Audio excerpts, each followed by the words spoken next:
So I thought I'd come on to clear something up, and that is about the age-old question: accent, dialect. Is there a difference?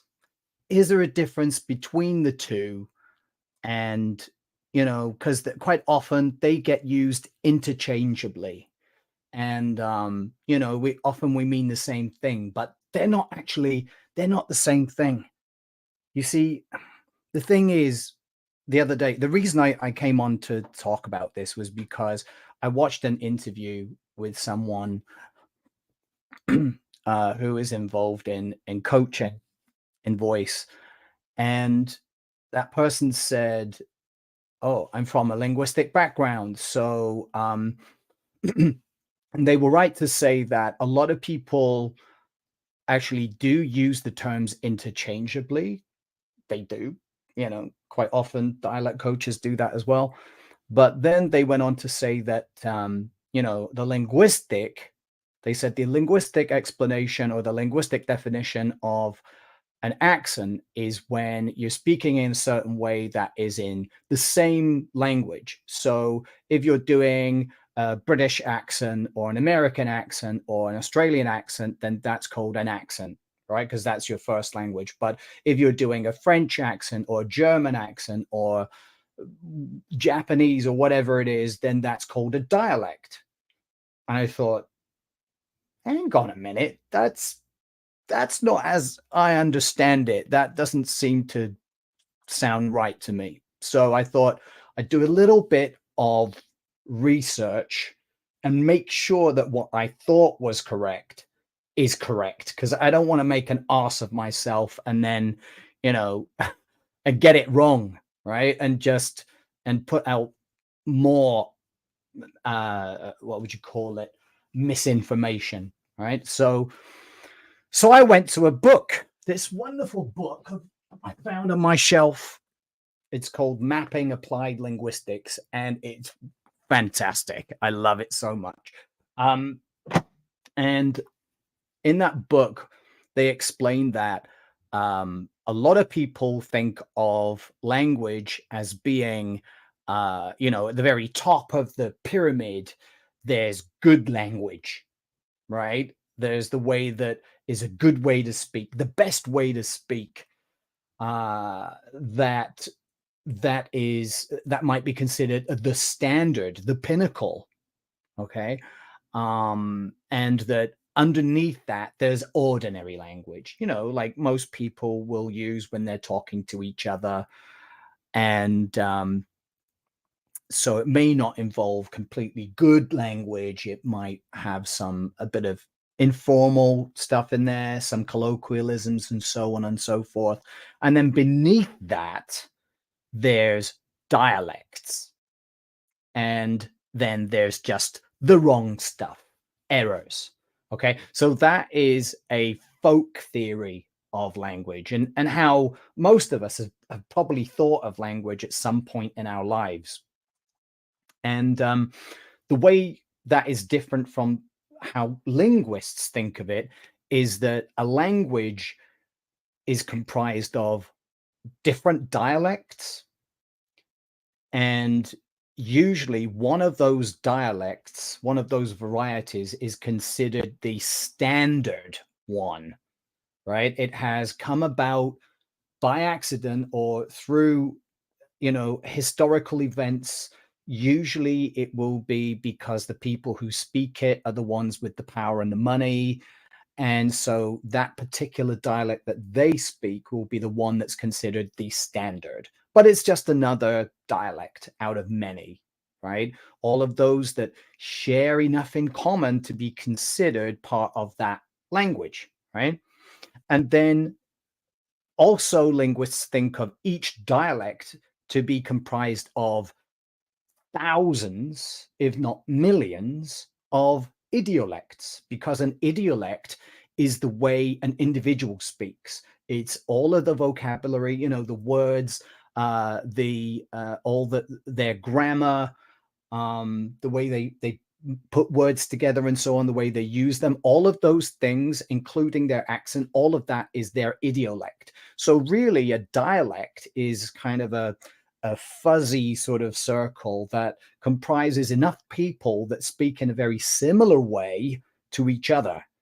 Of course, linguists also understand that everybody has a different way of speaking, right? Everybody has a distinct way of speaking, which will be at least slightly different to the next person, even if it's their twin brother or their aunt or whatever it is. And it changes over time and it changes over distance. So, yeah, each one of those is called an idiolect. Now, the other thing that this wonderful book says, it it uh, it gives a definition of what a dialect is. So let's see. The definition of a dialect is a variety of a language determined normally by geographical and or social factors. The term is normally used in the context of languages which have been extensively documented and have a recognized standard dialect against which others are compared. Now, it also goes on to say that people sometimes confuse dialect with accent, which is what I'm talking about here. But from a linguistic perspective, accent is just one of several features that distinguish one variety from another. Vocabulary, syntax, and morphology are other features of a language that vary across groups of speakers.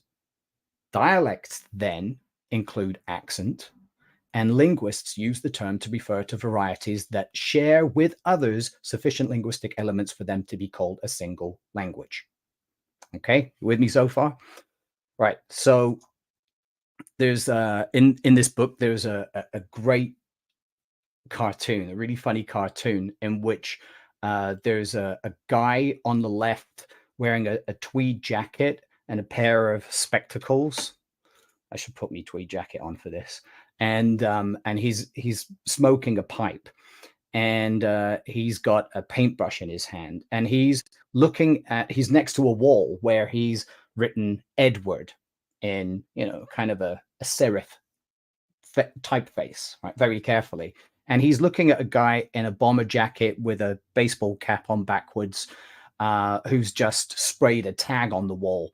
And you can assume from what it says in the caption underneath that it is Edward that's saying this. He says, yes, well, legibility and correct punctuation might not be street, but that's how I roll, motherfucker. So that, I think, is funny because, by the way, the cartoon is by Philip Selby. Um, and I think it's funny because quite often, if you've got a dialect that is, being spoken in an accent that you don't usually associate it with, right? You don't associate that accent with that dialect, then it's ridiculous. It just sounds ridiculous. Like if you know the language, or if you've lived in a certain area and people are saying words in an accent, they're saying a certain dialect in a certain accent, um, it can be quite funny. And so comedy shows use this to comedic effect. Like, for example, in the 90s, there was a show called The Fast Show or Fast Show, depending on your accent. And this was a brilliant British comedy. And in that, there was a sketch called The Cockneys. But the Cockneys were actually, they were saying things in like an East London dialect, but they had a very old fashioned kind of RP. So they were saying things like, hello, me old China. Let's go to the rubber dub, right? And using, Cockney rhyming slang, but using an old RP accent. So to anybody that knows the situation and knows the dialects and the association with those accents would know that it's ridiculous. It's funny. So a non-associated accent can, of course, be used to speak in another dialect and use the comedic effect.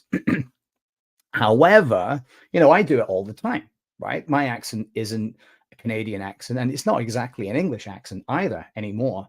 But I have my own accent, and when I'm speaking to other North Americans, for example, I might say that I'm going to get a takeout because I'm craving kebab. In Britain, I would never say that, right? If I'm amongst my family or friends there, I'd say I'm going to get takeaway because I fancy a kebab. So, different dialect, same accent. And so that's the situation in many cases.